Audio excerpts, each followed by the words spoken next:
الحمد لله رب العالمين نحمده ونستعينه ونؤمن به ونتوكل عليه ونعوذ بالله من شرور أنفسنا ومن سيئات أعمالنا من يهده الله فلا مضل له ومن يضلله فلن تجد له وليا مرشدا اللهم صل على محمد وعلى آل محمد كما صليت على إبراهيم وعلى آل إبراهيم اللهم بارك على محمد وعلى آل محمد كما باركت على إبراهيم وعلى آل إبراهيم في العالمين إنك حميد مجيد ألا إن خير الحديث كتاب الله وخير الهدي هدي محمد صلى الله عليه وسلم وشر الأمور محدثاتها وكل محدثة بدعة وكل بدعة ضلالة وكل ضلالة في النار رب اشرح لي صدري ويسر لي أمري واحلل عقدة من لساني يفقه قولي أيها الناس أوصيكم وإياي أولا بتقوى الله يا أيها الذين آمنوا اتقوا الله حق تقاته ولا تموتن إلا وأنتم مسلمون أعوذ بالله من الشيطان الرجيم بسم الله الرحمن الرحيم وقل ربي ادخلني مدخل صدق وأخرجني مخرج صدق واجعلني من لدنك سلطانا نصيرا ബഹുമാന്യരായ സത്യവിശ്വാസികളെ വിശ്വാസിനികളെ, ജീവിതത്തിലെ എല്ലാ മേഖലകളിലും അള്ളാഹുവിൻ്റെ വിധികളും വിലക്കുകളും പാലിച്ചുകൊണ്ട് അള്ളാഹുവെ സൂക്ഷിച്ചുകൊണ്ട് മുത്തഖീങ്ങളായി ജീവിക്കണമെന്ന് ആദ്യമായി എന്നോടും അനന്തരം നിങ്ങളോടും ഉപദേശിക്കുകയാണ്. എല്ലാവരോടും തഖ്വ കൊണ്ട് വസിയ്യത്ത് ചെയ്യുകയാണ്. അള്ളാഹു തആല നമുക്കെല്ലാവർക്കും തഖ്വയും ഈമാനുമുള്ള ജീവിതം നൽകി അനുഗ്രഹിക്കുമാറാവട്ടെ. ബഹുമാന്യരായ സഹോദരങ്ങളെ, സഹോദരിമാരെ, മുഹറമിൻ്റെ ചരിത്രമാണ് കഴിഞ്ഞ ആഴ്ച മുതൽ നാം അനുസ്മരിക്കുന്നത്. മുഹറമിൻ്റെ അനുസ്മരണം ഇസ്ലാമിക ചരിത്രത്തിലെ സുപ്രധാനമായ അധ്യായങ്ങളിലൊന്നായ ഹിജ്റയുടെ അനുസ്മരണം കൂടിയാണ്. ഹിജ്റ നടന്നത് മുഹറമിലല്ലെങ്കിലും ഹിജ്റ വർഷ കലണ്ടറിന് പ്രാരംഭം കുറിക്കുന്നത് മുഹറം മാസത്തോടെയാണ്. നാം പുതിയ ഹിജ്റ വർഷങ്ങളിലേക്ക് പ്രവേശിക്കുന്നത് മുഹറം മാസത്തോടെയാണ്. അതുകൊണ്ട് ഈ പശ്ചാത്തലത്തിൽ രണ്ടു കാര്യങ്ങൾ നമുക്ക് വിശദീകരിക്കാനുണ്ട്. ഒന്ന്, ഹിജ്റ വർഷ കലണ്ടറിൻ്റെ പ്രാധാന്യം നവതലമുറകളോട് പ്രത്യേകമായി ഊന്നിപ്പറയുക എന്നുള്ളതാണ്. ഗ്രിഗോറിയൻ കലണ്ടർ നമുക്കൊക്കെ അറിയാവുന്നത് പോലെ ഇന്ന് ലോകത്ത് ഏക കാലഗണനാ യൂണിറ്റ് എന്ന രീതിയിൽ അംഗീകരിക്കപ്പെടുന്ന കലണ്ടറാണ്. പക്ഷെ അതോടൊപ്പം അന്തർദേശീയ തലത്തിൽ തന്നെ അറിയപ്പെട്ട ഒരു കലണ്ടർ ഉണ്ട്.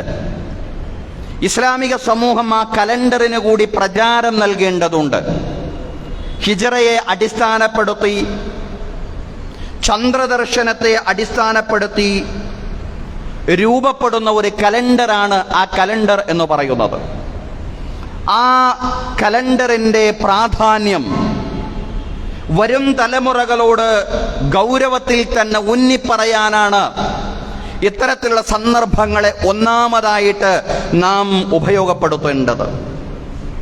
രണ്ടാമതായിട്ട് നാം പ്രയോജനപ്പെടുത്തേണ്ടത് ഈ കലണ്ടർ അതിൻ്റെ പേര് സൂചിപ്പിക്കുന്നത് പോലെ തന്നെ ഹിജ്റ വർഷ കലണ്ടറാണ്. ആ നാമത്തിൽ നിന്ന് ഹിജ്റയെ നാം പ്രത്യേകമായിട്ട് അനുസ്മരിക്കേണ്ടുന്ന കാലമാണ്. ഹിജ്റയുടെ ചരിത്രത്തിൽ നിന്നുള്ള പാഠങ്ങളെ സമൂഹത്തെ നല്ലതുപോലെ പഠിപ്പിക്കാൻ ഈ മുഹറം മാസത്തെ ഇസ്ലാമിക ഉമ്മത്ത് പ്രയോജനപ്പെടുത്തേണ്ടതുണ്ട്.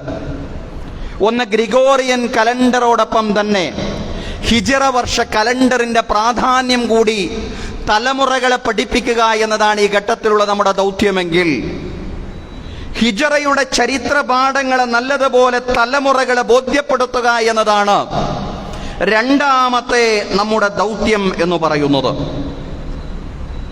ഈ രണ്ട് ദൗത്യങ്ങളും നല്ലതുപോലെ നിർവഹിക്കേണ്ടുന്ന പശ്ചാത്തലമാണ് ഈ ഒരു സാഹചര്യം. സഹോദരങ്ങളെ, നമുക്കറിയാം എന്തായിരുന്നു ഹിജറ വർഷ കലണ്ടർ രൂപം കൊള്ളുന്ന ഒരു സാഹചര്യം, അതല്ലെങ്കിൽ പശ്ചാത്തലം. മഹാനായ സ്വഹാബി വര്യൻ അബൂ മൂസൽ അശ്അരി റളിയല്ലാഹു അൻഹു ബസ്റയിലെ ഗവർണറായിരുന്ന കാലം, അദ്ദേഹം ഉമർ റളിയല്ലാഹു അൻഹുവിന്, അന്നത്തെ ഖലീഫ, രണ്ടാം ഖലീഫ ഉമറുൽ ഫാറൂഖ് റളിയല്ലാഹു അൻഹുവിന് മദീനയിലേക്ക് ഒരു കത്തെഴുതിയ കത്തിലെ ഉള്ളടക്കം ഇപ്രകാരമായിരുന്നു: അമീറുൽ മുഅ്മിനീൻ, താങ്കളുടെ അടുക്കൽ നിന്ന് ഞങ്ങൾക്ക് നിരന്തരമായിട്ട് കത്തുകൾ ഇങ്ങനെ ലഭിച്ചുകൊണ്ടിരിക്കുന്നു. എന്നാൽ അതിൽ തീയതി രേഖപ്പെടുത്താത്തതിനാൽ, ഇനി രേഖപ്പെടുത്തിയിട്ടുണ്ടെങ്കിൽ തന്നെ ആ തീയതിക്കൊന്നും ഒരു ഏകീകൃത സ്വഭാവം ഇല്ലാത്തതിനാൽ ഏത് കത്തിലാണ് ആദ്യമായിട്ട് നടപടി സ്വീകരിക്കേണ്ടത് എന്ന കാര്യത്തിൽ ഞങ്ങൾക്ക് പലപ്പോഴും ആശങ്കയുണ്ട്. ഇതായിരുന്നു ആ കത്തിലെ ഉള്ളടക്കം.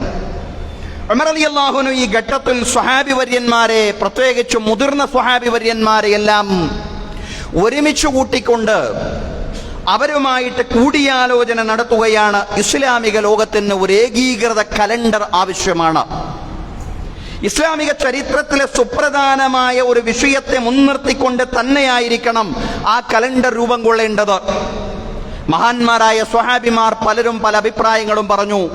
ചിലർ പറഞ്ഞു നമുക്ക് പ്രവാചകൻ സ്വല്ലല്ലാഹു അലൈഹി വസല്ലമയുടെ ജനനത്തെ അടിസ്ഥാനപ്പെടുത്തിക്കൊണ്ടുള്ള ഒരു കലണ്ടർ ആവാം. മറ്റു ചിലർ പറഞ്ഞു നമ്മളൊരു ഏകീകൃത കലണ്ടർ രൂപപ്പെടുത്തുകയാണെങ്കിൽ പ്രവാചകൻ സ്വല്ലല്ലാഹു അലൈഹി വസല്ലമയുടെ മരണത്തെ അടിസ്ഥാനപ്പെടുത്തിക്കൊണ്ടുള്ള ഒരു കലണ്ടർ നമുക്ക് രൂപപ്പെടുത്താം. വേറെ ചില സ്വഹാബിമാരെ പറഞ്ഞു പ്രവാചകൻ സ്വല്ലല്ലാഹു അലൈഹി വസല്ലമയുടെ നുബുവത്തിനെ, പ്രവാചകത്വത്തെ അടിസ്ഥാനപ്പെടുത്തിക്കൊണ്ടുള്ള ഒരു കലണ്ടർ നമുക്ക് രൂപപ്പെടുത്താം. ഉമർ അൽ ഫാറൂഖ് റളിയല്ലാഹു അൻഹുവിനെ സംബന്ധിച്ചിടത്തോളവും അവിടെ കൂടിയ ബഹുഭൂരിപക്ഷം സ്വഹാബിമാരെ സംബന്ധിച്ചിടത്തോളവും ഈ അഭിപ്രായങ്ങളൊന്നും സ്വീകാര്യമായിരുന്നില്ല. ഈ ഘട്ടത്തിലാണ് മഹാനായ അലി ഇബ്നു അബീ ത്വാലിബ് റളിയല്ലാഹു അൻഹു ഒരു അഭിപ്രായം പറയുന്നത്. ഇസ്ലാമിക ചരിത്രത്തിലെ ത്യാഗോജ്വലമായ അധ്യായങ്ങളിലൊന്നായിരുന്നു ഹിജറ എന്ന് പറയുന്നത്. ആ ഹിജറയോളം ചരിത്ര പ്രാധാന്യമുള്ള മറ്റൊരു അധ്യായം നമുക്ക് കാണാൻ സാധിക്കുന്നില്ല. അതുകൊണ്ട് ഹിജറയെ മുൻനിർത്തിക്കൊണ്ടാവാം ഇസ്ലാമിക സമൂഹത്തിലെ ഏകീകൃത കലണ്ടർ. മഹാനായ അലി ഇബ്നു അബീ ത്വാലിബ് റളിയല്ലാഹു അൻഹു ഈ അഭിപ്രായം പറഞ്ഞപ്പോ ആ അഭിപ്രായത്തിന് മുൻതൂക്കം ലഭിക്കുകയായിരുന്നു. റസൂലുള്ളാഹി സ്വല്ലല്ലാഹു അലൈഹി വസല്ലമയുടെ ജനനം പ്രധാനമാണ്, മരണം പ്രധാനമാണ്. പ്രവാചകൻ സ്വല്ലല്ലാഹു അലൈഹി വസല്ലമയുടെ പ്രവാചകത്വവും പ്രധാനമാണ്. പക്ഷേ അതിനേക്കാളൊക്കെ പ്രധാനമായിട്ട് ആ ഘട്ടത്തിൽ ഒരു കലണ്ടറിലൂടെ ഇസ്ലാമിക സമൂഹത്തെ ഏകീകരിക്കുന്ന ചരിത്ര സംഭവമായിട്ട് അവരെ കണ്ടത് പ്രവാചകൻ സ്വല്ലല്ലാഹു അലൈഹി വസല്ലമയുടെ ഹിജറയായിരുന്നു എന്നുള്ളതാണ്. അങ്ങനെ ഹിജറയെ അടിസ്ഥാനപ്പെടുത്തിക്കൊണ്ട് പ്രവാചകൻ സ്വല്ലല്ലാഹു അലൈഹി വസല്ലം മക്കയിൽ നിന്ന് മദീനയിൽ എത്തിപ്പെട്ട ആ വർഷത്തെ ഒന്നാമത്തെ വർഷമായി പരിഗണിച്ചുകൊണ്ടുള്ള ഒരു കലണ്ടർ, അതാണ് ഹിജറ വർഷ കലണ്ടർ എന്ന് പറയുന്നത്. മദീനയിലേക്കുള്ള റസൂലുള്ളാഹി സ്വല്ലല്ലാഹു അലൈഹി വസല്ലമയുടെ ഹിജറ നടന്നത് റബീഉൽ അവ്വൽ മാസത്തിലായിരുന്നു. ആയതിനാൽ മാസാരംഭം കുറിക്കേണ്ടത് റബീഉൽ അവ്വൽ കൊണ്ടാവാം എന്നുള്ള ചില അഭിപ്രായങ്ങൾ സ്വഹാബിമാരിൽ ചിലർ മുന്നോട്ട് വെച്ചു. റജബ് ആകാമെന്നുള്ള അഭിപ്രായം ചില ആളുകൾ പറഞ്ഞു. റമളാൻ ആവാം, ദുൽഹജ്ജ് മാസമാവാം എന്നീ അഭിപ്രായങ്ങളെല്ലാം വന്നു. ഏത് മാസം കൊണ്ടാണ് ആരംഭിക്കേണ്ടത്? വ്യത്യസ്തങ്ങളായ അഭിപ്രായങ്ങൾ. റബീഉൽ അവ്വൽ കൊണ്ടാവാം, കാരണം പ്രവാചകന്റെ ഹിജറ നടന്നത്, അതല്ലെങ്കിൽ പ്രവാചകൻ മദീനയിലേക്ക് എത്തിപ്പെട്ടത് റബീഉൽ അവ്വൽ മാസത്തിലാണല്ലോ, അതുകൊണ്ട് റബീഉൽ അവ്വൽ കൊണ്ട് തുടങ്ങാമെന്ന് ചില ആളുകൾ, ചില സ്വഹാബിമാർ അഭിപ്രായപ്പെടുമ്പോ ചില സ്വഹാബിമാര് പറഞ്ഞു റജബ് കൊണ്ട് ആരംഭിക്കാം, റമളാൻ കൊണ്ട് ആരംഭിക്കാമെന്ന് ചില സ്വഹാബികൾ, ദുൽഹജ്ജ് മാസം കൊണ്ട് ആരംഭിക്കാമെന്ന് ചിലർ. ആ അഭിപ്രായങ്ങളൊന്നും സ്വീകാര്യമായിട്ട് അവിടെ മാറിയില്ല. അപ്പോഴാണ് മഹാനായ ഉസ്മാൻ ഇബ്നു അഫ്ഫാൻ റളിയല്ലാഹു അൻഹു അഭിപ്രായപ്പെടുന്നത്, വർഷാരംഭമായി നമുക്ക് മുഹറത്തെ കണക്കാക്കാം, അത് പവിത്ര മാസമാണ്. ഹജ്ജ് കഴിഞ്ഞ് വിശ്വാസികൾ തിരിച്ചു പോകുന്നതും മദീനയിലേക്കുള്ള വിശ്വാസികളുടെ ഹിജ്റ ആരംഭിച്ചതും ഈ മാസത്തിലാണ്. റസൂലുള്ളാഹി സ്വല്ലല്ലാഹു അലൈഹി വസല്ലം മദീനയിൽ എത്തിപ്പെടുന്നത് റബീഉൽ അവ്വൽ മാസത്തിലാണെന്നതാണ് ശരി. പക്ഷേ പ്രവാചകൻ ഹിജ്റ പുറപ്പെടുന്നതിന്റെ മുമ്പ് തന്നെ ധാരാളം സ്വഹാബിമാർ ഹിജ്റ ആരംഭിച്ചിരുന്നു, മദീനയിലേക്കുള്ള ഹിജ്റ തന്നെ ആരംഭിച്ചിരുന്നു. അങ്ങനെ സ്വഹാബിമാരിൽ ആദ്യം ഹിജ്റ ആരംഭിച്ചവരുടെ ഹിജ്റ തുടങ്ങിയത് മുഹറം മാസത്തിലായിരുന്നു എന്നത് മുഹറമിനൊരു പ്രാധാന്യം കൊണ്ട്. അതുകൊണ്ട് മുഹറം കൊണ്ട് തുടങ്ങാം എന്നുള്ള അഭിപ്രായമായിരുന്നു മഹാനായ ഉസ്മാൻ ഇബ്നു അഫ്ഫാൻ റളിയല്ലാഹു അൻഹു മുന്നോട്ട് വെച്ചത്. സഹോദരങ്ങളെ, അങ്ങനെ ഉസ്മാൻ ഇബ്നു അഫ്ഫാൻ റളിയല്ലാഹു അൻഹുവിന്റെ അഭിപ്രായമാണ് അവിടെ എല്ലാവരും സ്വീകരിച്ചത്. മുഹറം കൊണ്ടാണ് ആരംഭിച്ചത്. അങ്ങനെയാണ് മുഹറം 1 ഹിജ്റ കലണ്ടറിലെ ആദ്യ ദിവസമായി നിശ്ചയിക്കപ്പെടുന്നത്. അറബികൾ പണ്ട് മുതലേ മുഹറം മുതലായിരുന്നു വർഷാരംഭം കുറിച്ചത് എന്നുകൂടി ഇതിനോട് ചേർത്ത് നമ്മൾ മനസ്സിലാക്കേണ്ടതാണ്. ഏതായാലും ക്രിസ്താബ്ദം 622 ജൂലൈ 16 മുതൽ 1-ാം ഹിജ്റാബ്ദം ആരംഭിച്ചു എന്നുള്ളതാണ്. പ്രവാചകൻ സല്ലല്ലാഹു അലൈഹി വസല്ലം ഹിജ്റ ചെയ്ത വർഷമാണ് ആ വർഷം. അതോടുകൂടിയാണ് 1-ാമത്തെ ഹിജ്റാബ്ദം ആരംഭിക്കുന്നത്. ഇതാണ് ഹിജ്റ വർഷ കലണ്ടറിന്റെ അത്തഖ്വീമുൽ ഹിജ്രി എന്ന് പറയുന്ന ആ കലണ്ടറിന്റെ ഉത്ഭവ ചരിത്രം എന്ന് പറയുന്നത്. റസൂലുള്ളാഹി സ്വല്ലല്ലാഹു അലൈഹി വസല്ലം മക്കയിൽ നിന്ന് മദീനയിലേക്ക് ഹിജ്റ ചെയ്ത ആ വർഷത്തെ 1-ാമത്തെ വർഷമാക്കി കണക്കാക്കിക്കൊണ്ടാണ് ഹിജ്റ വർഷ കലണ്ടർ ഉണ്ടാവുന്നത്.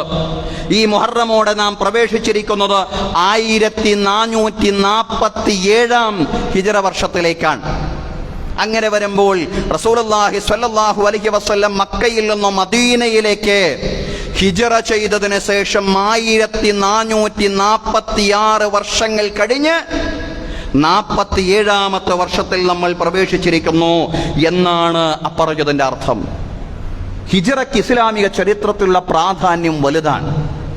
അതുകൊണ്ട് ഹിജ്റയെ തലമുറകൾ അയവിറക്കിക്കൊണ്ടേയിരിക്കണം. ചരിത്രത്തിൽ നിന്ന് ഗതകാല സാഹചര്യങ്ങൾ മാറുന്നതനുസരിച്ച് ചരിത്രത്തെ പുനർവായന നടത്തേണ്ടതുണ്ട് ഇസ്ലാമിക സമൂഹം. ആ അർത്ഥത്തിൽ ഹിജ്റയുടെ ചരിത്രത്തെ കൂടുതൽ റീഡിംഗ്, പുനർവായന നടത്തേണ്ടുന്ന സന്ദർഭമാണ് പുതിയ കാലഘട്ടം എന്ന് പറയുന്നത്. ഹിജ്റ എന്ന് പറയുമ്പോൾ പലപ്പോഴും പല ചരിത്രകാരന്മാരെ സംബന്ധിച്ചിടത്തോളവും അതൊരു ഒളിച്ചോട്ടം മാത്രമായിരുന്നു. മക്കയിൽ നിന്ന് മദീനയിലേക്കുള്ള പ്രവാചകൻ സ്വല്ലല്ലാഹു അലൈഹി വസല്ലമയുടെ കേവലം ഒളിച്ചോട്ടം മാത്രമായിരുന്നില്ല ഹിജ്റ എന്ന് ഹിജ്റയുടെ ചരിത്രം സൂക്ഷ്മമായി വിശകലനം ചെയ്യുമ്പോൾ നമുക്ക് കൃത്യമായിട്ട് മനസ്സിലാക്കാൻ കഴിയുന്നതാണ്. ഒരു നവസാമൂഹിക ക്രമത്തിന്റെ നിർമ്മിതിക്ക് വേണ്ടിയുള്ള പ്രവാചകൻ സ്വല്ലല്ലാഹു അലൈഹി വസല്ലമയുടെ പ്രയാണമായിരുന്നു ഹിജ്റ എന്ന് പറയുന്നത്. ഹിജ്റാനന്തരം മദീനയിൽ പുതിയൊരു സാമൂഹിക സംവിധാനം, പുതിയൊരു ഭരണ നേതൃത്വം, പുതിയൊരു രാഷ്ട്രീയ നേതൃത്വം രൂപം കൊള്ളേണ്ടതുണ്ട്. മദീനയിൽ ലോകത്തിനുടനീളം ഒരു സാമൂഹിക നേതൃത്വം രൂപം കൊള്ളുക എന്ന ക്രിയാത്മകമായിട്ടുള്ള ഒരു ലക്ഷ്യം ഹിജ്റയ്ക്കുണ്ടായിരുന്നു. അതുകൊണ്ടാണ് ഹിജ്റയുടെ ഘട്ടത്തിൽ ഒരു പ്രത്യേകമായ പ്രാർത്ഥന നടത്തണമെന്ന് പ്രവാചകൻ സല്ലല്ലാഹു അലൈഹി വസല്ലമയോട് അല്ലാഹു കൽപ്പിക്കുന്നുണ്ട്. ആ പ്രാർത്ഥനയാണ് വിശുദ്ധ ഖുർആൻ വചനത്തിന്റെ ഭാഗമായിട്ട് ഞാൻ തുടക്കത്തിൽ ഓതി വെച്ചത്. അല്ലാഹു പറയാണ്, വഖുർ റബ്ബി അദ്ഖിൽനി മുദ്ഖല സുദ്ഖിൻ വഅഖ്രിജ്നി മുഖ്റജ സുദ്ഖിൻ വജ്അൽനി മിൻ ലദുൻക സുൽത്താനൻ നസീറാ. വഖുൽ, പ്രവാചകരെ നിങ്ങൾ പ്രാർത്ഥിക്കണം, റബ്ബി അദ്ഖിൽനി മുദ്ഖല സുദ്ഖിൻ, നാദാ സത്യത്തെ പ്രവേശിപ്പിച്ചിടത്ത് എന്നെ നീ പ്രവേശിപ്പിക്കണമേ റബ്ബേ. നാദാ സത്യത്തിന് പ്രവേശനം നൽകുന്നിടത്ത് എനിക്കും നീ പ്രവേശനം നൽകണമേ. വഅഖ്രിജ്നി മുഖ്റജ സുദ്ഖിൻ, സത്യത്തെ പുറത്താക്കിയിടത്ത് നിന്ന് എന്നെ നീ പുറത്താക്കണമേ. വജ്അൽനി മിൻ ലദുൻക സുൽത്താനൻ നസീറാ, നിന്റെ അടുക്കൽ നിന്ന് ഒരു സുൽത്താൻ, ഒരു സാമൂഹികമായ ആധിപത്യം, ഒരു സാമൂഹികമായ നേതൃത്വം എനിക്ക് നൽകണമേ. പ്രവാചകൻ സല്ലല്ലാഹു അലൈഹി വസല്ലം പ്രാർത്ഥിക്കുകയാണ്. സുൽത്താന് വേണ്ടി പ്രവാചകൻ സല്ലല്ലാഹു അലൈഹി വസല്ലം പ്രാർത്ഥിക്കുകയാണ്. ഇമാം ഖതാദ റഹ്മത്തുള്ളാഹി അലൈഹി ഉദ്ധരിച്ചുകൊണ്ട് ഇബ്നു കസീർ റഹിമഹുല്ല പറയുന്നുണ്ട്, ഈ വചനത്തിന്റെ വിശദീകരണത്തിൽ പറയാണ്, ഇന്ന നബിയല്ലാഹി അലിമ അല്ലാ ത്വാഖത ലഹു ബിഹാദൽ അംരി ഇല്ലാ ബിസുൽത്താൻ. അധികാരമില്ലാതെ ഈ ദീനിനെ വിജയിപ്പിച്ചെടുക്കാൻ കഴിയില്ലെന്ന് അള്ളാഹുവിന്റെ പ്രവാചകൻ സ്വല്ലല്ലാഹു അലൈഹി വസല്ലം വളരെ കൃത്യമായിട്ടും അറിഞ്ഞിരുന്നു. അതുകൊണ്ടാണ് പ്രവാചകനോട് അങ്ങനെ പ്രാർത്ഥിക്കാൻ പറഞ്ഞത്. അധികാരമില്ലാതെ ഈ ദീനിനെ വിജയിപ്പിക്കാൻ കഴിയില്ലെന്ന് റസൂലുള്ളാഹി സ്വല്ലല്ലാഹു അലൈഹി വസല്ലം മനസ്സിലാക്കി. അതുകൊണ്ട് ഫസഅല സുൽത്താനൻ നസീറൻ ലികിതാബില്ലാഹ്, അള്ളാഹുവിന്റെ ഗ്രന്ഥം നടപ്പിലാക്കാൻ ആവശ്യമായ സഹായിയായിട്ടുള്ള സുൽത്താനാണ് റസൂലുള്ളാഹി സ്വല്ലല്ലാഹു അലൈഹി വസല്ലം അള്ളാഹുവിനോട് പ്രാർത്ഥിച്ചത്. വലിഹുദൂദില്ലാഹ്, അള്ളാഹുവിന്റെ പരിധികൾ പാലിക്കാൻ ആവശ്യമായിട്ടുള്ള, നടപ്പിലാക്കാൻ ആവശ്യമായിട്ടുള്ള സുൽത്താൻ, അതായിരുന്നു പ്രവാചകൻ അള്ളാഹുവിനോട് ചോദിച്ചതെന്ന് പൗരാണികനായ ഖുർആൻ വ്യാഖ്യാതാവ് ഇമാം ഇബ്നു കസീർ, അതിപൗരാണികനായിട്ടുള്ള വ്യാഖ്യാതാവ് ഖതാദ റഹ്മത്തുള്ളാഹി അലൈഹി ഉദ്ധരിച്ചുകൊണ്ട് പറയാൻ, വലി ഫറാഇലില്ലാഹ്, അള്ളാഹുവിന്റെ ഫർളുകൾ ഭൂമിയിൽ നടപ്പിലാക്കണമെങ്കിൽ സുൽത്താൻ ആവശ്യമാണ്. വലി ഇഖാമത്തി ദീനില്ലാഹ്, അള്ളാഹുവിന്റെ ദീനിന്റെ സംസ്ഥാപനം യാഥാർത്ഥ്യമാക്കണമെങ്കിൽ സുൽത്താൻ ആവശ്യമാണ്, അധികാരം ആവശ്യമാണ്, നേതൃത്വം ആവശ്യമാണ്, സാമൂഹിക സംവിധാനമായിട്ട് ഇസ്ലാം മാറേണ്ടതുണ്ട്. ഫഇന്ന സുൽത്താന റഹ്മത്തും മിനല്ലാഹി ജഅലഹു ബൈന അൽഹുരി ഇബാദി, നിശ്ചയം സുൽത്താൻ എന്ന് പറയുന്നത് സാമൂഹിക സംവിധാനമായിട്ട് ഇസ്ലാം മാറുക എന്ന് പറയുന്നത്.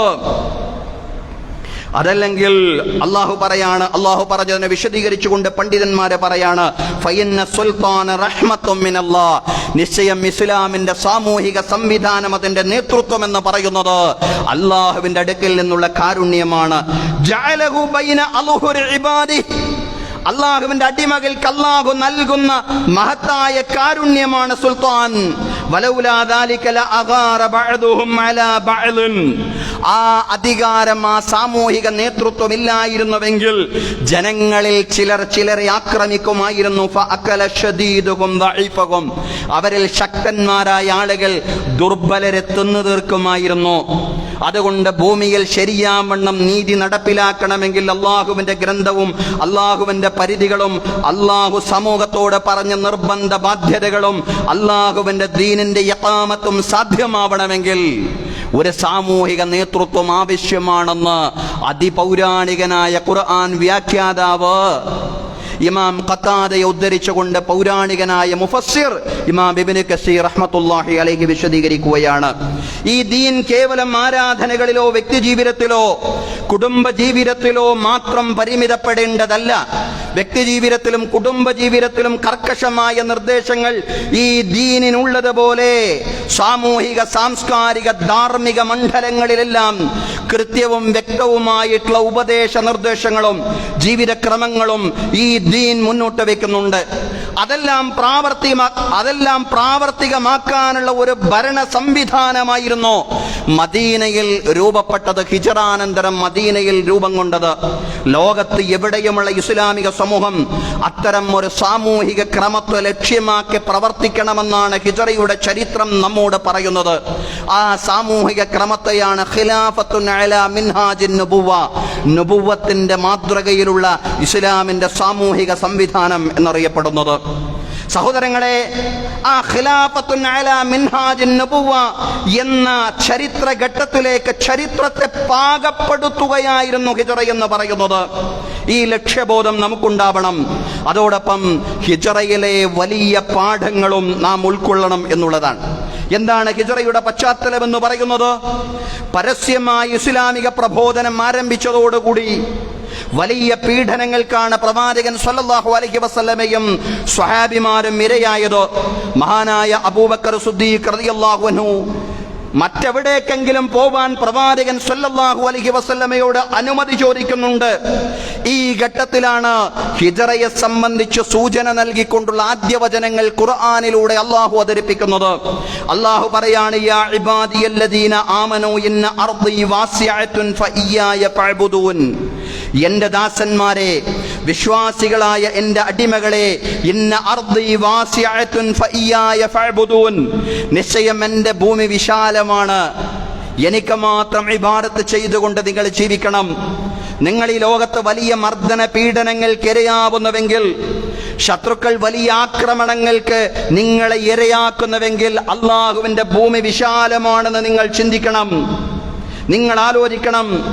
മക്ക വിട്ടു പോവുക എന്ന് പറയുന്നത് അവർക്ക് ഇഷ്ടമുള്ള കാര്യമായിരുന്നില്ല. പക്ഷേ മക്കയോട് വിട പറയാൻ അവരുടെ ഹൃദയം ഒരു നിലക്കും ആഗ്രഹിക്കുന്നില്ലെങ്കിലും, മക്കയിൽ ജീവിക്കാനുള്ള സ്വസ്ഥത പൂർണ്ണമായും നഷ്ടപ്പെട്ട ഘട്ടത്തിൽ മക്കയോട് വിട പറയാൻ അവർ നിർബന്ധിതരാവുകയായിരുന്നു. മക്കയോട് വിട പറഞ്ഞു പോകുമ്പോ വിരുമ്പിക്കൊണ്ട് പ്രവാചകൻ സല്ലല്ലാഹു അലൈഹി വസല്ലം മക്കയെ നോക്കി പറയുന്ന ചില വാചകങ്ങൾ ചരിത്രകാരന്മാർ ഉദ്ധരിക്കുന്നുണ്ട്. റസൂലുള്ളാഹി സ്വല്ലല്ലാഹു അലൈഹി വസല്ലം പറയാണ്, യാ മക്ക, മക്കേ, വല്ലാഹി ഇന്നി അഅലമു അന്നകി ഖൈറു അർളില്ലാഹ്, അള്ളാഹുവാണേ സത്യം, നിശ്ചയം ഞാൻ അറിയുന്നു, അള്ളാഹുവിന്റെ ഭൂമിയിൽ ഏറ്റവും നല്ല ഭൂമിയാണ് നീ. വഅഹബ്ബുഹാ ഇലല്ലാഹ്, അള്ളാഹുവിലേക്ക് എനിക്ക് ഏറ്റവും ഇഷ്ടമുള്ള പ്രദേശമാണ് നീ. വലൗലാ അന്ന അഹ്ലകി യഖ്റജൂനി മിൻകി മാ ഖറജതു, നിന്നിൽ നിന്നും നിന്റെ ആളുകൾ എന്നെ ആട്ടി പുറത്താക്കിയിട്ടില്ലായിരുന്നുവെങ്കിൽ ഞാൻ പുറപ്പെടില്ലായിരുന്നു. സഹോദരങ്ങളെ, ത്യാഗത്തിലൂടെയും ക്ഷമയിലൂടെയുമല്ലാതെ ഇസ്ലാമിക സമൂഹത്തിന് വിജയിക്കാൻ സാധ്യമല്ലെന്ന വലിയ പാഠമാണ് ഹിജ്റ ലോകത്തെ പഠിപ്പിക്കുന്നത്. മഹാന്മാരായ മുഹാജിറുകൾ പ്രവാചകൻ സല്ലല്ലാഹു അലൈഹി വസല്ലമയുടെ കൂടെ ഹിജ്റ ചെയ്യുമ്പോ അവരനുഭവിച്ചിട്ടുള്ള ത്യാഗങ്ങൾക്ക് ചരിത്രത്തിൽ തുല്യതയില്ല എന്നുള്ളതാണ്. മഹാനായ സുഹൈബുർ റൂമി റഹ്മത്തുള്ളാഹി അലൈഹി മുഹാജിറാണ്, ഹിജ്റ ചെയ്ത സ്വഹാബിയാണ്. അദ്ദേഹത്തിന്റെ പേര് സൂചിപ്പിക്കുന്നത് പോലെ തന്നെ അദ്ദേഹം റോമൻ വംശജനാണ്. അദ്ദേഹം മദീനയിലേക്ക് പ്രവാചകൻ സല്ലല്ലാഹു അലൈഹി വസല്ലമയുടെ കൂടെ ഹിജ്റ ചെയ്യുമ്പോ ആളുകൾ അദ്ദേഹത്തെ തടഞ്ഞു നിർത്തുകയാണ്. അദ്ദേഹം റോമക്കാരനായിരുന്നു. റോമിൽ നിന്ന് മക്കയിൽ വന്ന് കച്ചവടം നടത്തി അതിസമ്പന്നനായി അദ്ദേഹം മാറിയിരുന്നു എന്നുള്ളതാണ്. പക്ഷേ മദീനയിലേക്ക് പ്രവാചകൻ സല്ലല്ലാഹു അലൈഹി വസല്ലമയുടെ കൂടെ പലായനം ചെയ്യുമ്പോ അദ്ദേഹത്തെ തടഞ്ഞു നിർത്തിക്കൊണ്ട് പറയാൻ, അല്ല സുഹൈബ്, അതൈനാ സുഅലൂകൻ ഫകസുറ മാലുക ഇൻദനാ, നീ റോമിൽ നിന്ന് ഞങ്ങളുടെ നാട്ടിലേക്ക് വന്നത് ഒരു ചെരുപ്പ് കുത്തിയായിട്ടായിരുന്നു. അറുദരിദ്രനായ നീ മക്കയിൽ വന്ന് കച്ചവടം നടത്തി അതിസമ്പന്നനായി മാറി. ഇപ്പോൾ മക്കയിൽ നീ സമ്പാദിച്ച ജംഗമ ജാഗര സ്വത്തുക്കളുമായി ഇവിടെ ഉപേക്ഷിക്കേണ്ടുന്ന സ്വത്തുക്കൾ നിന്റെ പേരിൽ ഇവിടെ ഉപേക്ഷിച്ചുകൊണ്ട് ഇവിടെ നിന്ന് കൊണ്ടുപോവാൻ കഴിയുന്ന സ്വത്തുക്കൾ, അതുമായിട്ടാണ് നീ മദീനയിലേക്ക് പുറപ്പെടുന്നതെങ്കിൽ, ഞങ്ങളുടെ ശരീരത്തിൽ ഞങ്ങളുടെ സിരകളിൽ ഖുറൈശിയത്തിന്റെ രക്തമാണ് പ്രവഹിക്കുന്നതെങ്കിൽ, ഞങ്ങൾ മുഹമ്മദിന്റെ കൂടെ ഈ സ്വത്തുമായിട്ട് നിന്നെ പ്രയാണം ചെയ്യാൻ അനുവദിക്കുകയില്ല എന്നുള്ളതാണ്. അവര് പറഞ്ഞു, വേറെ നിവൃത്തിയൊന്നും ഉണ്ടായിരുന്നില്ല. അദ്ദേഹം പറഞ്ഞു, അള്ളാഹുവിന്റെ പ്രവാചകന്റെ കൂടെ ഹിജ്റ ചെയ്യുന്നതിൽ നിന്ന് എന്നെ തടസ്സപ്പെടുത്തുന്ന ഘടകം എന്റെ സ്വത്താണെങ്കിൽ, ഞാനിതാ എന്റെ മുഴുവൻ സ്വത്തും നിങ്ങൾക്ക് നൽകിയിരിക്കുന്നു. എന്റെ മുഴുവൻ സ്വത്തും ഞാൻ ഇവിടെ ഉപേക്ഷിക്കുകയാണ്. എനിക്ക് കൊണ്ടുപോവാൻ കഴിയുന്ന സ്വത്ത് പോലും ഞാൻ എടുക്കുന്നില്ല. അതാണ് എന്റെ തടസ്സമെങ്കിൽ ഞാനിതാ അത് മുഴുവനും ഇവിടെ ഉപേക്ഷിച്ചിരിക്കുന്നു. ഞാൻ തെരഞ്ഞെടുക്കുന്നത് പ്രവാചകനെയാണ്, ഇസ്ലാമിനെയാണ്. പ്രവാചകൻ സല്ലല്ലാഹു അലൈഹി വസല്ലമയുടെ കൂടെയുള്ള പ്രയാണമാണ്, ഹിജ്റയാണ്. അങ്ങനെ മദീനയിൽ അദ്ദേഹം ഒന്നുമില്ലാതെ എപ്രകാരമാണോ മക്കയിലേക്ക് എത്തിപ്പെട്ടത്, അതുപോലെ അറുദരിദ്രനായി മദീനയിലേക്ക് സുഹൈബുർ റൂമി റളിയല്ലാഹു അൻഹു എത്തിപ്പെട്ടു. സുഹൈബുർ റൂമി അദ്ദേഹത്തിന് സംഭവിച്ച കാര്യങ്ങൾ, അദ്ദേഹത്തിന്റെ മുഴുവൻ സ്വത്തും മക്കയിൽ ഉപേക്ഷിച്ചു പോന്ന ആ സംഭവമെല്ലാം റസൂലുള്ളാഹി സ്വല്ലല്ലാഹു അലൈഹി വസല്ലമയുടെ അടുക്കൽ ചെന്ന് സ്വഹാബിമാരെ പറയുമ്പോ പ്രവാചകൻ സ്വല്ലല്ലാഹു അലൈഹി വസല്ലം പറയുന്നുണ്ട്, റബിഹൽ മാലു അബാ യഹ്യ, അബൂ യഹ്യ അദ്ദേഹമാണ് യഥാർത്ഥത്തിൽ സമ്പത്തിൽ ലാഭം ലഭിച്ച മനുഷ്യൻ. സമ്പത്തിൽ ലാഭം ലഭിച്ച മനുഷ്യൻ അബൂ യഹ്യയാണ്. അബൂ യഹ്യ എന്ന് പറഞ്ഞാൽ സുഹൈബുർ റൂമി റളിയല്ലാഹു അൻഹുവിന്റെ ഓമന പേരാണ്. അദ്ദേഹം സമ്പത്തിൽ ലാഭം നേടിയിരിക്കുന്നു. അദ്ദേഹത്തിന് നഷ്ടം സംഭവിച്ചു, എല്ലാ അർത്ഥത്തിലും പരാജയപ്പെട്ടു എന്ന് നിങ്ങൾ ആരെങ്കിലും ധരിച്ചിട്ടുണ്ടെങ്കിൽ നിങ്ങൾക്ക് തെറ്റുപറ്റിയിരിക്കുന്നു. അദ്ദേഹമാണ് യഥാർത്ഥത്തിൽ വിജയിച്ചതും ലാഭം നേടിയതുമായ മനുഷ്യൻ. തുടർന്ന് പ്രവാചകൻ സല്ലല്ലാഹു അലൈഹി വസല്ലം വിശുദ്ധ ഖുർആനിലെ ഒരു വചനം അവരെ ഓതിക്കേൽപ്പിക്കുകയാണ്. ഇന്നല്ലാഹ അസ്തറാ മിനൽ മുഅ്മിനീന അൻഫുസഹും വ അംവാലഹും ബിഅന്ന ലഹുമുൽ ജന്ന നിശ്ചയം അല്ലാഹു തആല സത്യവിശ്വാസികളിൽ നിന്ന് അവരുടെ ശരീരങ്ങളും അവരുടെ സമ്പത്തും വിലക്ക് വാങ്ങിയിരിക്കുന്നു. അവർക്ക് സ്വർഗം പകരം നൽകാമെന്ന മാനദണ്ഡത്തിൽ. സ്വർഗത്തിന് പകരമാണ് അദ്ദേഹം തന്റെ സമ്പത്ത് മുഴുവൻ വിറ്റിരിക്കുന്നത് എന്ന് സ്വഹാബിമാരെ നിങ്ങൾ മനസ്സിലാക്കണം. അബൂ യഹ്യയാണ്, സുഹൈബുർ റൂമിയാണ് ചരിത്രത്തിൽ തുല്യതയില്ലാത്ത ലാഭം കൈവരിച്ചവൻ എന്ന് പ്രവാചകൻ സല്ലല്ലാഹു അലൈഹി വസല്ലം സ്വഹാബിമാരോട് പറയാൻ. സഹോദരങ്ങളെ, മഹാനായ അബൂ സലമ റളിയല്ലാഹു അൻഹു ഹിജ്റ ചെയ്ത വേറൊരു സ്വഹാബിയാണ്. അങ്ങനെ എത്രയോ സ്വഹാബിമാർ പ്രവാചകന്റെ കൂടെ ഹിജ്റ പോകുമ്പോ അബൂ സലമ റളിയല്ലാഹു അൻഹു അദ്ദേഹത്തിന്റെ കുടുംബത്തോടൊപ്പമാണ് ഹിജ്റ ചെയ്യുന്നത്. ഉമ്മു സലമയുണ്ട് അദ്ദേഹത്തിന്റെ കൂടെ, അതുപോലെ തന്നെ പുത്രൻ സലമയുണ്ട്. പക്ഷേ ഹിജ്റ ചെയ്യുന്ന വഴിയിൽ വെച്ചുകൊണ്ട് ഉമ്മു സലമയുടെ കുടുംബക്കാര് വന്നുകൊണ്ട് അബൂ സലമയെ തടയുകയാണ്. അബൂ സലമ, നിനക്ക് വേണമെങ്കിൽ ഹിജ്റ ചെയ്യാം, നിനക്ക് മുഹമ്മദിന് ഇഷ്ടമാണെങ്കിൽ, മുഹമ്മദിന്റെ ദീനിന് നിനക്ക് ഇഷ്ടമാണെങ്കിൽ നിനക്ക് ഹിജ്റ ചെയ്യാം. പക്ഷേ ഞങ്ങളുടെ കുടുംബക്കാരിയെ ഞങ്ങൾ കൊണ്ടുപോവാൻ അനുവദിക്കുകയില്ല എന്ന് പറഞ്ഞുകൊണ്ട് തടസ്സപ്പെടുത്തുകയാണ്. കൊണ്ടുപോവാൻ സമ്മതിച്ചില്ല. അവസാനം സലമ എന്ന് പറയുന്ന പൊന്നോമന പുത്രന്റെ ഇരുകരങ്ങളും അബൂ സലമയുടെ കുടുംബക്കാർ അവർക്ക് വേണം, സലമ എന്ന് പറഞ്ഞുകൊണ്ട് ഉമ്മു സലമയുടെ കുടുംബക്കാർ അവർക്ക് വേണമെന്ന് പറഞ്ഞുകൊണ്ട് രണ്ടു കൂട്ടരും ഇങ്ങനെ സലമയുടെ രണ്ട് കരങ്ങളും പിടിച്ചു വലിക്കുകയാണ്. സലമയെ ഉപദ്രവിക്കാനാവില്ല എന്ന് തീരുമാനിച്ച് മഹാനായ അബൂ സലമ റളിയല്ലാഹു അൻഹു കുടുംബമില്ലാതെ, ഭാര്യയില്ലാതെ, മകനില്ലാതെ മദീനയിൽ എത്തിപ്പെടുകയാണ് സഹോദരങ്ങളെ. പിന്നീട് വർഷങ്ങൾ കഴിഞ്ഞാണ് അബൂ സലമ റളിയല്ലാഹു അൻഹുവിന്റെ പ്രിയപത്നി ഉമ്മു സലമ റളിയല്ലാഹു അൻഹയും സലമയുമെല്ലാം മദീനയിൽ എത്തിപ്പെട്ടത് എന്ന് നമുക്ക് കാണാൻ സാധിക്കുന്നതാണ്. വലിയ ത്യാഗം അഭിമുഖീകരിച്ചു മഹാന്മാരായ സ്വഹാബിമാർ. ഹിജ്റ ചെയ്ത ആളുകൾ മാത്രമല്ല, ആദ്യഘട്ടങ്ങളിൽ ഹിജ്റ ചെയ്യാതെ പിന്നീട് സാവകാശം ഹിജ്റ ചെയ്യാൻ തീരുമാനിച്ചുകൊണ്ട് അവിടെ മക്കയിൽ തന്നെ കഴിഞ്ഞുകൂടിയിരുന്ന മുഹാജിറുകളുടെ കുടുംബം, ആ കുടുംബങ്ങളും വലിയ പ്രയാസങ്ങൾ അഭിമുഖീകരിച്ചു എന്നുള്ളതാണ്. പ്രവാചകൻ സല്ലല്ലാഹു അലൈഹി വസല്ലമയും സിദ്ദീഖ് റളിയല്ലാഹു അൻഹുവും മദീനയിലേക്ക് പലായനം ചെയ്തപ്പോ അബൂജഹൽ ഉൾപ്പെടെ ചില ഖുറൈശികൾ അബൂബക്കർ സിദ്ദീഖ് റളിയല്ലാഹു അൻഹുവിന്റെ വീട്ടിലേക്ക് വന്നുകൊണ്ട് അബൂബക്കർ റളിയല്ലാഹു അൻഹുവിന്റെ പുത്രി അസ്മാ റളിയല്ലാഹു അൻഹയോട് ചോദിക്കുകയാണ്, നിന്റെ പിതാവ് അബൂബക്കർ എവിടെയാണ്? അവര് പറഞ്ഞു, എനിക്കറിഞ്ഞുകൂടാ. എന്റെ പിതാവ് എവിടെയാണെന്ന് എനിക്കറിഞ്ഞുകൂടാ. ദുഷ്ടനായ അബൂജഹൽ ഒന്നും നോക്കാതെ ആ സഹോദരിയുടെ അസ്മാ ബിൻത് അബീ ബക്കർ റളിയല്ലാഹു അൻഹയുടെ മുഖത്തടിക്കുകയും ആ അടിയുടെ ആഘാതത്തിൽ അസ്മാ റളിയല്ലാഹു അൻഹയുടെ കമ്മലടക്കം തെറിച്ചുപോയി എന്നുള്ളതാണ് ചരിത്രം. ഇങ്ങനെ വലിയ ഉപദ്രവങ്ങൾക്ക് ഹിജ്റ ചെയ്ത ആളുകളുടെ കുടുംബങ്ങൾ വിധേയമായി എന്നുള്ളതാണ് സഹോദരങ്ങളെ. ആ ത്യാഗത്തിന്റെ, സമർപ്പണത്തിന്റെ വലിയ പാഠങ്ങളാണ് ഹിജ്റ ലോകത്തോട് പറയുന്നത്.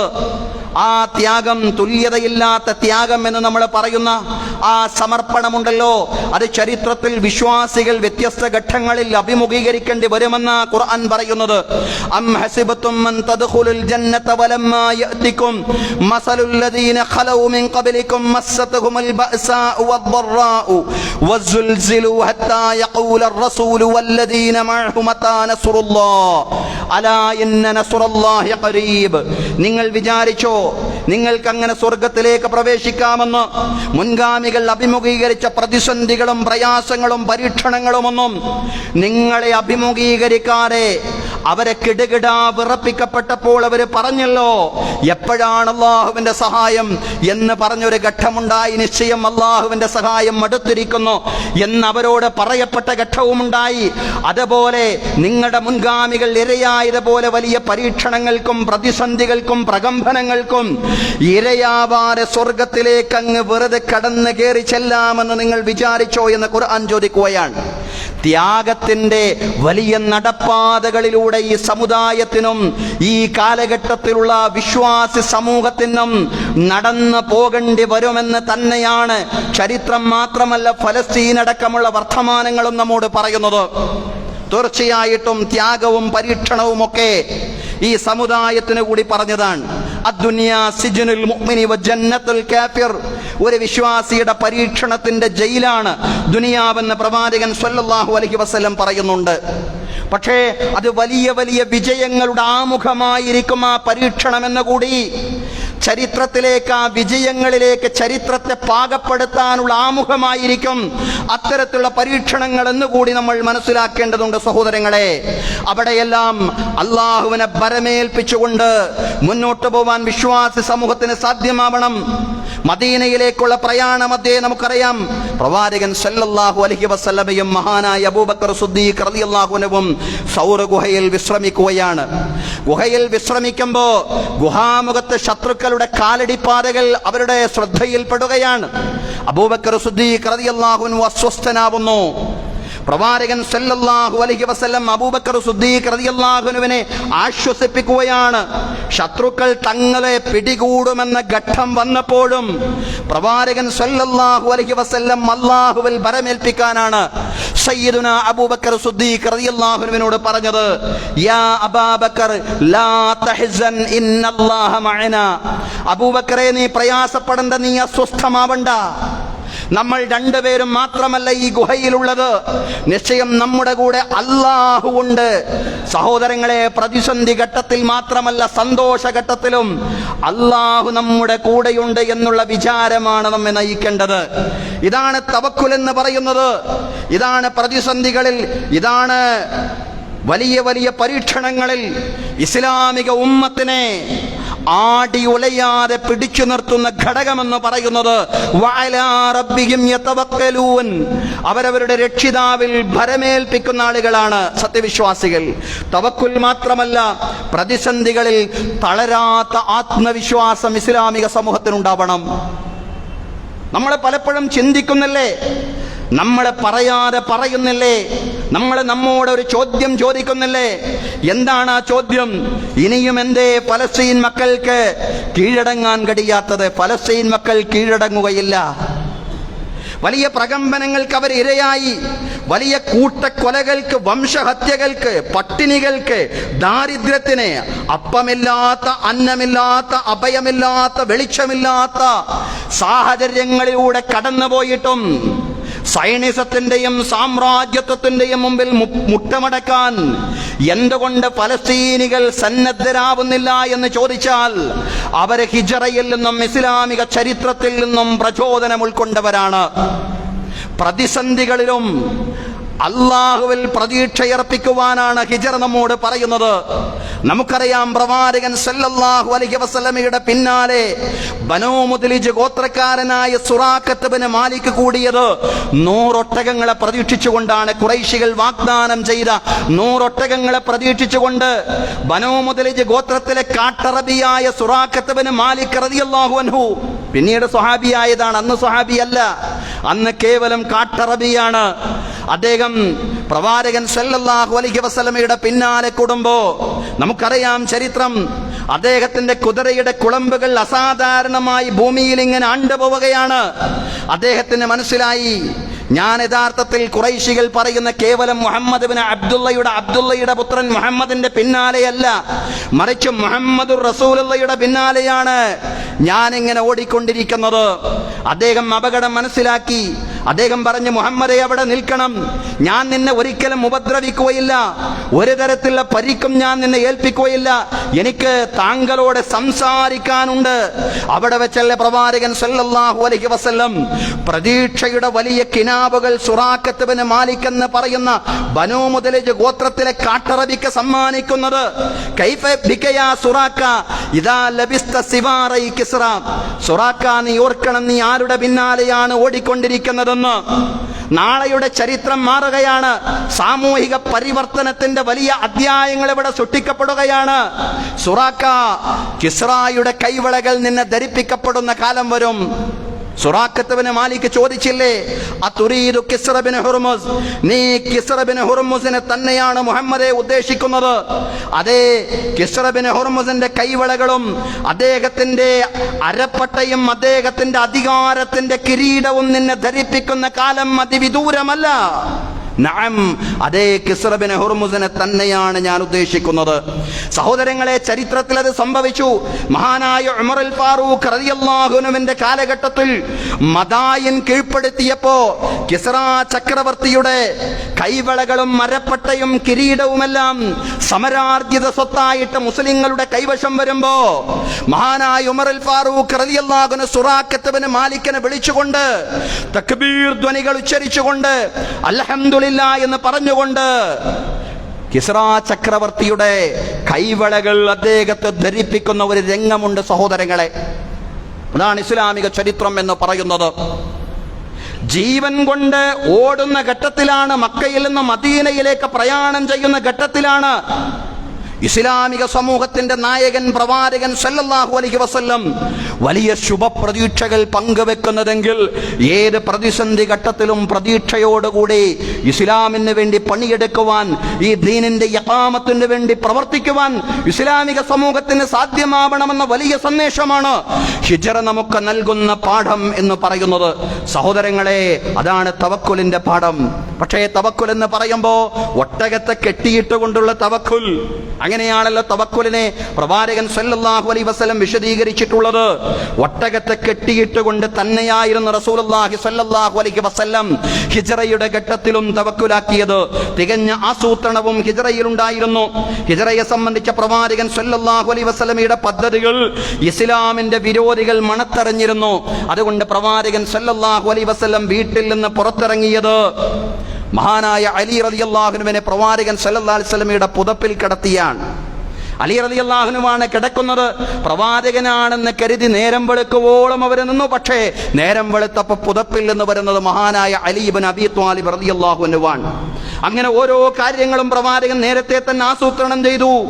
നബി സല്ലല്ലാഹു അലൈഹി വസല്ലമയും അബൂബക്കർ സിദ്ദീഖ് റളിയല്ലാഹു അൻഹുവും സൗർ ഗുഹയിലായിരിക്കെ ഭക്ഷണം എത്തിച്ചു കൊടുക്കാൻ അബൂബക്കർ റളിയല്ലാഹു അൻഹുവിന്റെ പുത്രി അസ്മാ റളിയല്ലാഹു അൻഹയെ ചുമതലപ്പെടുത്തുന്നു. നാട്ടിലെ വിവരം അറിയിച്ചു കൊടുക്കാൻ അബൂബക്കർ റളിയല്ലാഹു അൻഹുവിന്റെ തന്നെ മറ്റൊരു പുത്രൻ അബ്ദുല്ലാ റളിയല്ലാഹു അൻഹുവിനെ ചുമതലപ്പെടുത്തുന്നു. ആമിർ ഇബ്നു ഫുഹൈർ എന്ന് പറയുന്ന കാട്ടറബിയെ വീട്ടിൽ നിന്ന് പാലും അതുപോലെ തന്നെ മാംസവുമെല്ലാം ഗുഹയിലേക്ക് എത്തിച്ചു കൊടുക്കാൻ ആമിർ ഇബ്നു ഫുഹൈറിനെ ചുമതലപ്പെടുത്തുന്നു. അബ്ദുള്ള ഒരു വശത്ത് പോകുന്നുണ്ട്, നാട്ടിലെ വിവരങ്ങൾ അറിയിച്ചു കൊടുക്കാൻ. അബ്ദുള്ള തിരിച്ചു പോരുമ്പോ, അബ്ദുള്ള അങ്ങോട്ട് പോകുമ്പോഴും അബ്ദുള്ളയുടെ കാലടിപ്പാതകൾ മായ്ച്ചു കളയാൻ ആമിർ ഇബ്നു ഫുഹൈറിനോട് പ്രത്യേകം നിർദ്ദേശം നൽകുന്നു. അങ്ങനെ തികഞ്ഞ ആസൂത്രണത്തോട് കൂടിയായിരുന്നു ഹിജ്റ എന്ന് പറയുന്നത്. തികഞ്ഞ ആസൂത്രണത്തോടെ, പ്രാർത്ഥനയോടെ, ശുഭപ്രതീക്ഷയോടെ പ്രവാചകൻ സല്ലല്ലാഹു അലൈഹി വസല്ലം ഹിജ്റ ചെയ്തു. ഹിജ്റാനന്തരം ഒരു ഇസ്ലാമിക നേതൃത്വവും ഭരണക്രമവുമെല്ലാം മദീനയിൽ രൂപം കൊണ്ടു എന്നുള്ളതാണ്. സഹോദരങ്ങളെ, ഇത് ചരിത്രമാണ്. ഇനി നമുക്ക് വർത്തമാനത്തിലേക്ക് വരാം. നമ്മുടെ നാട്ടിലും രാജ്യത്തും ലോകത്തുമെല്ലാം മുസ്ലിങ്ങൾ അടക്കമുള്ളവർ വലിയ പ്രതിസന്ധികൾ അഭിമുഖീകരിക്കുന്ന കാലമാണ്. വലിയ വെല്ലുവിളികൾ അഭിമുഖീകരിക്കുന്ന കാലമാണ്. നമുക്കറിയാം, സൂംബ ഡാൻസ് അടക്കം സ്കൂളുകളുടെ സമയമാറ്റം അടക്കമുള്ള നിരവധി വിഷയങ്ങൾ സംസ്ഥാനത്ത് ഇന്ന് സജീവ ചർച്ചാ വിഷയമാണ്. ലഹരിക്കെതിരെ എന്ത് നയനിലപാടുകൾ ആര് സ്വീകരിച്ചാലും നിരുപാധികമായിട്ട് നമ്മൾ അതിനെ സ്വാഗതം ചെയ്യുന്നു. പക്ഷേ നമ്മുടെ മക്കളുടെ ലജ്ജാബോധത്തെ തകർക്കുന്ന രീതിയിലുള്ള ആവിഷ്കാരങ്ങളാണെങ്കിൽ അതിനെ അംഗീകരിക്കാൻ നമുക്ക് കഴിയില്ല എന്നുള്ളതാണ്. വൽ ഹയാഉ ശുഅബത്തും മിനൽ ഈമാൻ. ലജ്ജ എന്ന് പറയുന്നത് അത് വിശ്വാസത്തിന്റെ ശാഖയാണെന്ന് പ്രവാചകൻ സല്ലല്ലാഹു അലൈഹി വസല്ലം പറയുന്നത്. അതോടൊപ്പം തന്നെ നമ്മുടെ മക്കളുടെ മതവിദ്യാഭ്യാസത്തിനുള്ള അവസരങ്ങളെ നഷ്ടപ്പെടുത്താൻ പാടില്ല. ത്വലബുൽ ഇൽമി ഫരീളത്തുൻ അലാ കുല്ലി മുസ്ലിമിൻ വ മുസ്ലിമ. ദീനീ വിദ്യാഭ്യാസം ആർജിക്കുക എന്ന് പറയുന്നത് ഓരോ മുസ്ലിം പുരുഷന്റെയും സ്ത്രീയുടെയും നിർബന്ധ ബാധ്യതയാണ്. പക്ഷെ അതോടൊപ്പം തന്നെ ഇത്തരം വെല്ലുവിളികളെയെല്ലാം അതിജീവിച്ച് മുന്നോട്ട് പോവാൻ നമുക്ക് സാധ്യമാവണമെങ്കിൽ നീതിയും നന്മയും ധാർമ്മികതയും അതോടൊപ്പം തന്നെ വിശുദ്ധവും ദൈവികവുമായിട്ടുള്ള ഒരു സാമൂഹിക ക്രമം ലോകത്ത് സ്ഥാപിതമാവേണ്ടതുണ്ട്. അതാണ് ഹിജ്റയുടെ ചരിത്രം നമ്മോട് പറയുന്നത്. ആ സാമൂഹിക പരിവർത്തനം ലക്ഷ്യമാക്കിക്കൊണ്ടായിരുന്നു പ്രവാചകൻ സല്ലല്ലാഹു അലൈഹി വസല്ലമയുടെ ഹിജ്റ. എന്നാൽ ലാ ഹിജ്റത ബഅദൽ ഫത്ഹ്, മക്ക വിജയത്തിന് ശേഷം ഹിജ്റയില്ലെന്നാണ് പ്രവാചകൻ സല്ലല്ലാഹു അലൈഹി വസല്ലം പറഞ്ഞത്. എന്നാലും മനുഷ്യത്വ വിരുദ്ധമായിട്ടുള്ള ലിബറൽ വ്യതിയാനങ്ങളിൽ നിന്നും ഒരു വിമോചനം ഈ കാലഘട്ടത്തിൽ ആവശ്യമാണ്. അതിനായി പ്രവാചകൻ സല്ലല്ലാഹു അലൈഹി വസല്ലമയെ മാതൃകയാക്കി, മുഹാജിറുകളെ മാതൃകയാക്കി, ത്യാഗത്തോടെയും തവക്കുലോടെയും ശുഭപ്രതീക്ഷയോടെയും തികഞ്ഞ ആസൂത്രണത്തോടുകൂടെയും ദീനീ മാർഗത്തിൽ മുന്നേറാൻ നമുക്ക് സാധ്യമാവേണ്ടതുണ്ട്. അള്ളാഹു ഐഹിക പാരത്രിക വിജയം നേടിയെടുക്കുന്നവരിൽ നമ്മെ എല്ലാവരെയും ഉൾപ്പെടുത്തി അനുഗ്രഹിക്കുമാറാവട്ടെ. അഖൂലു ഖൗലി ഹാദാ വഅസ്തഗ്ഫിറുല്ലാഹ ലീ വലക്കും. ഇന്നല്ലാഹ വമലായികതഹു യുസല്ലൂന അലൻ നബി യാ അയ്യുഹല്ലദീന ആമനൂ സ്വല്ലൂ അലൈഹി വസല്ലിമൂ തസ്ലീമാ.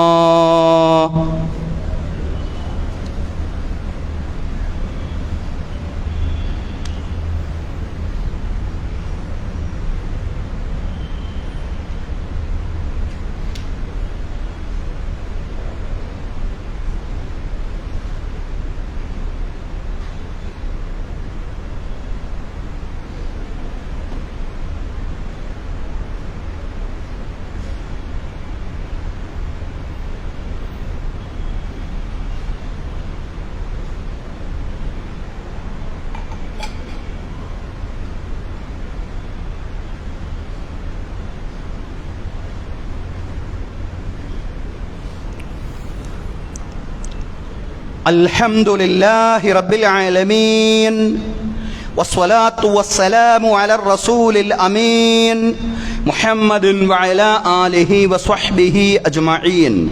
അയ്യുഹന്നാസ് ഉസീകും വഇയ്യായ സാനിയം ബിതഖ്വല്ലാഹ്. أعوذ بالله من الشيطان الرجيم. بسم الله الرحمن الرحيم.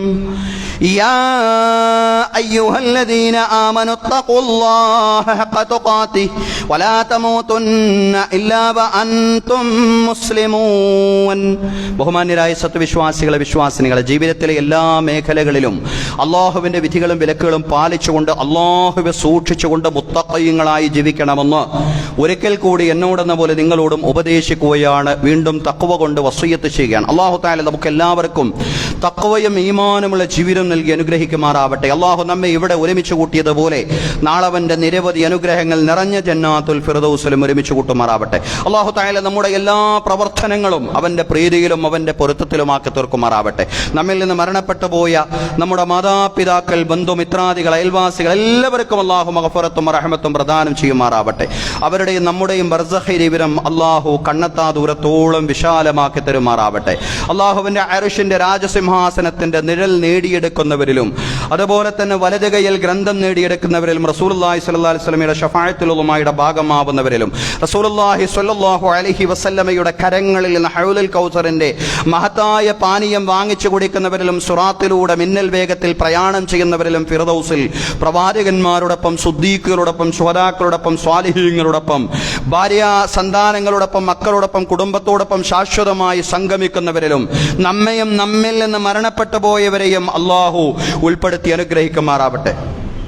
കടങ്ങളിൽ നിന്നും സാമ്പത്തിക ബാധ്യതകളിൽ നിന്നും അള്ളാഹു നമ്മുടെ എല്ലാവരുടെയും പെരടികളെ വിമോചിപ്പിക്കുമാറാവട്ടെ. അപകട മരണങ്ങളിൽ നിന്ന്, പെട്ടെന്നുള്ള മരണങ്ങളിൽ നിന്ന്, മാരകമായ രോഗങ്ങളിൽ ദുആ കൊണ്ട് വസിയ്യത്ത് ചെയ്ത രോഗികളുമായി ബന്ധപ്പെട്ട ഒരുപാട് ആളുകളുണ്ട്.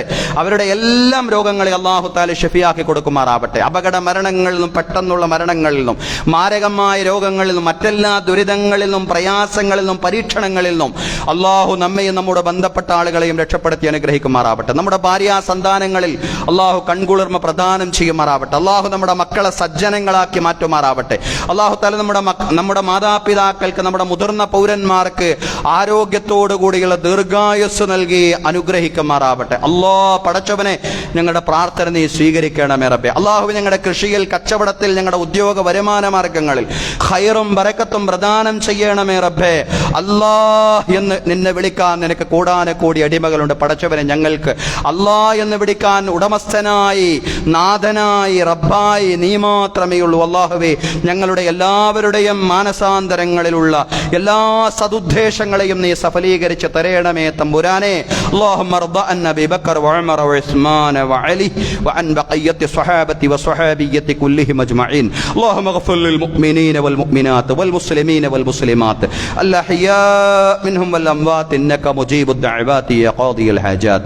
اللهم اجرنا من النار، اللهم اجرنا من النار اللهم أجرنا من النار اللهم لا تعذبنا بالنار ولا تجعلنا من حطب النار إنها بئس الدار وبئس المثوى وبئس القرار اللهم لا تجعل في قلوبنا غلا للذين آمنوا ربنا إنك أنت رؤوف رحيم اللهم انصر المسلمين المجاهدين في غزة اللهم انصر المسلمين المجاهدين في فلسطين اللهم انصرهم في كل مكان ربنا تقبل منا إنك أنت السميع العليم وتب علينا إنك أنت التواب الرحيم واغفر لنا ولوالدينا ولمن ماتوا منا ولسائر جميع أمة محمد صلى الله عليه وسلم وقنا ربنا شر ما قضيت آمين آمين آمين برحمتك يا أرحم الراحمين صلى الله على محمد صلى الله عليه وسلم.